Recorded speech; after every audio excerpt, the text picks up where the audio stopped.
What's up sa inyo mga ka-thanks bye? Ngayon nga pala ay pupunta ulit tayo sa Bambi's Crib. Napuntahan ko na to, kung gusto nyo panoorin nyo yung part 1. At shoutout nga pala sa ating 101 subscribers. Sana dumami pa yung subscriber ko.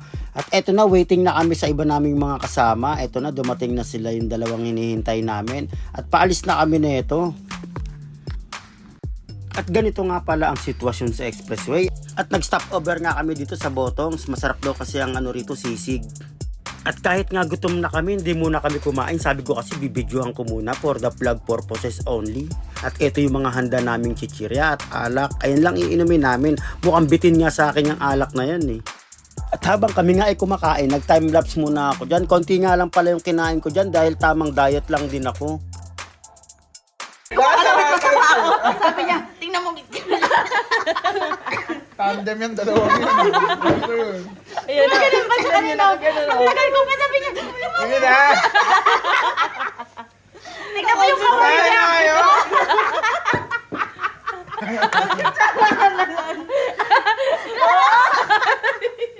Parang wala na dadakot na. Nakita mo pa kung paano siya kumain ng yung kamay niya. Ayun na tuloy. Masaya nila. Ayan, ayan. Yan. Yung pala. Talagyan mo ng sauce. Talagyan mo ng sauce. Sisig. Ano bang problema? Ano ba yung parang yung kamay niya kasi hindi talaga siya marunong.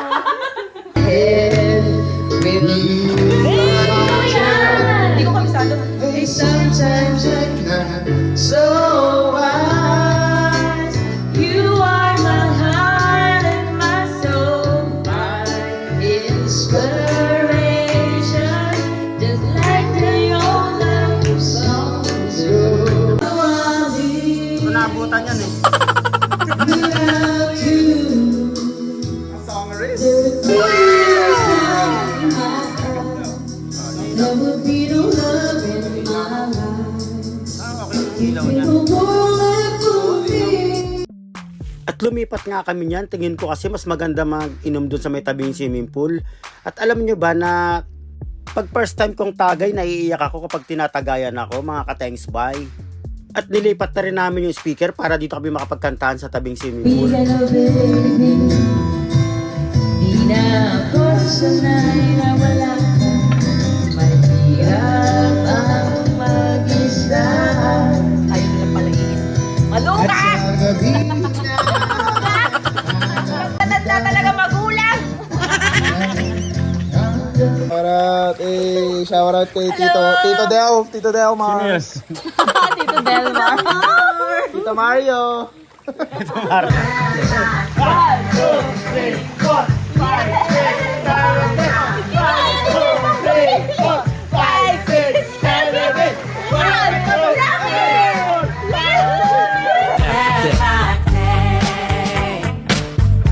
Every move I make, every single day, every time I pray, I'll be missing you. Wish 1075.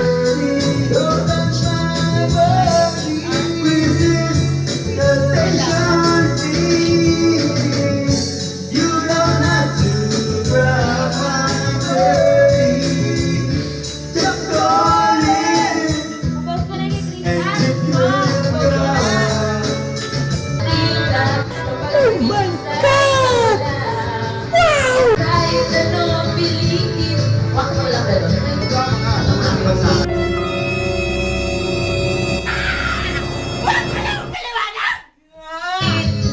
Hindi ko napigilan ang Nandito si Chito Miranda, nandito rin si Kiko, si Francis Magalon. Nandito na si Jack Nine, wala siyang apelido. Magbabagsakan dito in 5, 4, 3, 2.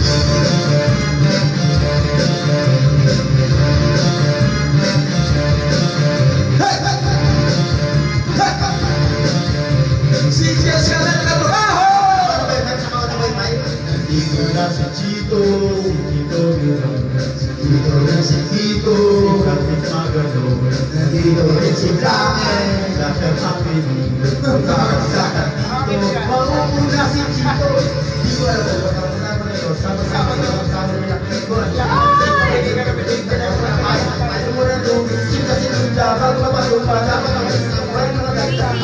oras ang pagpintas. Naglit ng libo-libo na Pilipino makikinig sa mga ibo. Kalubusan sa mga naganap tuloy na nakasakot. Habang tayo pa kami talagang susunod na pag-ibig. Kailangan galingan nila kaya kapatan ang tutulad ng mga kayang sa mga sila na naman sabi. Kailangan gumano ng mga dati. Kailangan ka makasakali pa kaya nasa akin. Ako na si Chico Miranda. Nandito na si Kiko, si Francis Magalon. Nandito rin si Tatay, wala siyang apelido. Magpamagsakan dito, papanag na si Kiko. Kailan ko si Robin, di ang Jason, di ang Jason, na 45, 44, back to the don't tell kids, but you're not so listen now. It's black now. It's back to rock ride. Di naman bigyan ng mga sa mga salita sa aking plate. Dito ka na ako kumaka, alam ko kumaka. Lahat ng mga kas palito, talaga palito. Baka manalun na may nakakira sa ating polo. Sa tolo sa mga ito. Pwede ka rin ito, pwede rin tripla. Sigla, kasama na parokya. Para mula gana, di kailangan mo mag-okay. Di mo na kailangan mo alam ko bakit ba ako naghahalay sama-sama. May check ito na sa kanang pesa. Pesa, pagkakaroon na ng parokya. 1, 2, 3, 4, let's go! At eto nga pala ang almusal namin mga ka-thanks bye dahil napaus kami dahil ang daming request ng mga kasama namin. Sobrang nagandahan sila sa boses namin. Si Tin nga pala ang nag-ayos niyang handa at siya rin ang nagluto. Napakasipag talaga ni Tin. Pinalo ko nga pala yung kamay nung nakaupo kasi gusto niya na agad kumain. Sabi ko bibidyohan ko muna. At eto nga pala yung view ng swimming pool nung umagang yun. Medyo masama ang panahon nung time na yan kaya medyo may pag-ambon-ambon. At hindi naman napigilan ang ambon na yan, yung hilig namin sa pagsiswimming. Dahil nag-night swimming pa kami niyan at nag-morning swimming. Kaya lang wala nang time ang mga person, kaya nag-impake na kami niyan. Sabi ko nga pala sa kanila dyan, pwede ko ba kayong anyayahan na mag-alay lakad para sa video? Para meron tayong pang-exit sa vlog natin mga ka-thanks bye. At pinagbigyan naman ako ng mga kasama ko, napakadali nilang kausap. At napakababait ng mga kasama ko. Yan, very supportive sa vlog natin. Nice. Ito, maglalakad muna kami sa may harapan ng Bambi's Grave para makita natin yung view. At habang binabaybay nga namin ang daan pa uwi, sinabihan ko si Clyde na stop the car kasi sakto nasa arko na kami ng DRT. At tamang video nga muna ako dito sa may arko. Hindi yung arko ang gusto kong videoan dito, kundi yung sign na yan, yung no parking, kasi bago siya sa paningin ko, kaya naisipan kong videohan. At habang hinihintay nga namin yung dalawa na busy mag-picture doon sa mayagdan, kami muna rito ay nag-picture. Pero video yan, sabi ko screenshot ko na lang habang waiting sa kanila. Sabi nga pala nung isa dyan, ipipress na daw yung legs niya. At eto, dumating na nga sila Cheska, tama-tamang picture muna. At hanggang sa muli, thanks, bye!